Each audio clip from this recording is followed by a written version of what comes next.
सोचो, चारों तरफ सिर्फ बर्फ, ना कोई पेड़, ना कोई जानवर, ना सूरज की रोशनी, और तापमान 40 डिग्री सेल्सियस से भी नीचे। आपके पास ना खाने का भरोसा, ना बचने की उम्मीद, और ना ही कोई रास्ता। और ऐसे नर्क में अगर कोई इंसान 2 साल तक जिंदा रह जाए, तो क्या आप उसे पागल कहेंगे या महान? आज की कहानी है एंटार्क्टिका के सबसे खौफनाक नर्क की, जहां इंसान भूख से नहीं, उम्मीद से जिंदा रहा। यह है 1914 दुनिया। वर्ल्ड वॉर 1 की आग में जल रही थी, लेकिन इंग्लैंड में एक आदमी ऐसा था जो युद्ध नहीं, इतिहास जीतना चाहता था। नाम अर्नस्ट शैकलेटन उसका सपना था। एंटार्क्टिका को पैदल पार करना, एक सिरे से दूसरे सिरे तक। यह ऐसा काम था जो आज तक कोई नहीं कर पाया था। शैकलटन जानता था, अगर हम सफल हुए तो हम अमर हो जाएंगे, और अगर असफल हुए तो शायद कभी वापस ही ना आए। शैकलटन ने एक जहाज खरीदा, नाम रखा एंड्योरेंस, मतलब सहन शक्ति। शायद उसे पता था कि आने वाला सफर नाम से भी ज्यादा भारी होगा। 27 आदमियों की टीम, वैज्ञानिक, नाविक, डॉक्टर, फोटोग्राफर, सबका एक ही भरोसा, शैकलटन।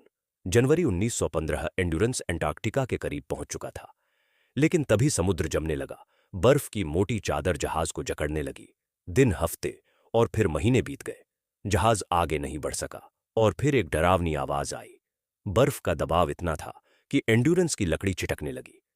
शैकलटन समझ चुका था, यह लड़ाई हम नहीं जीत सकते।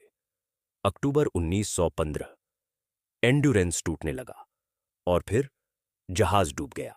27 आदमी धरती के सबसे ठंडे नर्क में बिना किसी जहाज के फंस चुके थे। अब उनके पास था कुछ टेंट, थोड़े बिस्किट, पेंगुइन और सील का मांस, और सामने अनंत सफेद मौत। 6 महीने तक सूरज नहीं निकला, अंधेरा, ठंड और पागल कर देने वाली चुप्पी। कुछ लोग धीरे धीरे टूटने लगे, लेकिन शैकलटन रोज कहता था, जब तक हम साथ हैं, हम जिंदा हैं। खाना खत्म हो रहा था। उन्हें अपने पालतू कुत्तों को भी मारना पड़ा। कुछ आदमी रोते थे, कुछ चुप हो जाते थे। एक सदस्य ने कहा, हम यहां मरने आए हैं। शैकलटन ने जवाब दिया, नहीं, हम यहां इतिहास लिखने आए हैं। अप्रैल 1916, बर्फ की चट्टान टूटने लगी। अब आइस कैंप सुरक्षित नहीं था। 3 छोटी नावें उनकी आखिरी उम्मीद थीं, और फिर वे समुद्र में उतर पड़े। 5 दिन लगातार तूफान, बर्फीली लहरें, लोग उल्टियां कर रहे थे, हाथ सुन्न हो चुके थे। कई बार लगा अब सब खत्म, लेकिन आखिरकार एलिफेंट आइलैंड, यह जगह दुनिया के नक्शे पर भी नहीं थी। कोई जहाज नहीं आता, कोई इंसान नहीं रहता। शैकलटन जानता था, अगर मैं मदद लेने नहीं गया, यूं तो ये सब मर जाएंगे। कोई शैकलटन 5 आदमियों के साथ एक छोटी नाव में निकला। मंजिल साउथ जॉर्जिया आइलैंड, दूरी 1300 किलोमीटर। यह समुद्र दुनिया का सबसे खतरनाक समुद्र माना जाता है। 16 दिन, ना सूखा कपड़ा, ना गर्मी, ना भरोसा। एक गलती और सब खत्म। लेकिन चमत्कार हुआ, लो नौवे जिंदा पहुंच गए। साउथ जॉर्जिया पहुंचकर भी कहानी खत्म नहीं हुई। उन्हें पहाड़ों को पैदल पार करना पड़ा, बिना नक्शे, बिना खाना। 26 घंटे की लगातार चढ़ाई, और फिर शैकलटन मदद लेकर लौटा। 4 बार असफल कोशिशें, और आखिरकार 30 अगस्त 1916, 37 में से 27 आदमी जिंदा। शैकलटन ने इंसान जीते। उसने कभी खुद को हीरो नहीं कहा, कभी अपनी थकान नहीं दिखाई, कभी डर को बाहर नहीं आने दिया। वो जानता था, अगर लीडर टूट गया तो पूरी टीम मर जाएगी। इसीलिए जब सब डरते थे वो मुस्कुराता था, जब सब रोते थे वो चुप रहता था, और जब सब हार मान लेते थे वो सिर्फ एक लाइन बोलता था। लोग सोचते हैं कि एंटार्क्टिका का नर्क सिर्फ ठंड है। नहीं, असल नर्क है लगातार उम्मीद का टूटना, हर सुबह जिंदा जागने की मजबूरी, हर रात ये सोचना कि शायद कल नहीं बचेंगे। 6 महीने बिना सूरज, 6 महीने बिना गर्मी, 6 महीने बिना किसी आवाज के।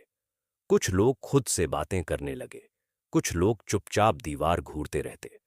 अगर शैकलटन न होता तो ये नर कब्रिस्तान बन चुका होता। एलिफेंट आइलैंड पर हालात बद से बदतर हो रहे थे। खाना, शैकलटन ने उन्हें भरोसा करना सिखाया था। शैकलटन 4 बार मदद लेकर निकला। चारों बार बर्फ ने रास्ता रोक लिया। हर बार उसे वापस लौटना पड़ा। दुनिया होती तो कहती, अब छोड़ दो, कोई नहीं बचा होगा। लेकिन शैकलटन बोला, जब तक मैंने खुद देखा नहीं, मैं मानूंगा नहीं। 5वीं बार उसने आखिरी कोशिश की। अगर यह भी असफल होती तो इतिहास कभी यह कहानी नहीं जान पाता।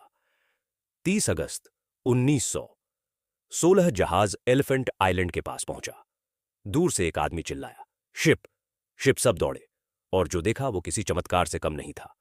27 में से 27 आदमी जिंदा थे। कुछ रो पड़े, कुछ हंस पड़े, कुछ जमीन पर गिर गए, और शैकल्टन बस चुपचाप खड़ा रहा। उसने पूछा, एवरीवन सेफ? यही था एक सच्चा लीडर। जब ये लोग घर लौटे तो दुनिया वर्ल्ड वॉर में उलझी हुई थी। कोई जश्न नहीं, कोई अखबार की हेडलाइन नहीं। शैकल्टन गुमनाम सा रह गया। लेकिन आज लीडरशिप की हर किताब उसका नाम लेती है, क्योंकि उसने सिखाया मिशन से बड़ा होता है मिशन पर गए इंसान। यह कहानी इसलिए महान नहीं कि एंटार्क्टिका पार हुआ। यह कहानी महान है क्योंकि कोई नहीं मरा। इतिहास में हजारों एक्सपीडिशंस हुई, ज्यादातर में लाशें लौटी, लेकिन यहां सिर्फ हिम्मत लौटी, सिर्फ इंसानियत लौटी। और यही वजह है कि एंटार्क्टिक हेल सिर्फ बर्फ की कहानी नहीं, ये इंसान की आत्मा की कहानी है।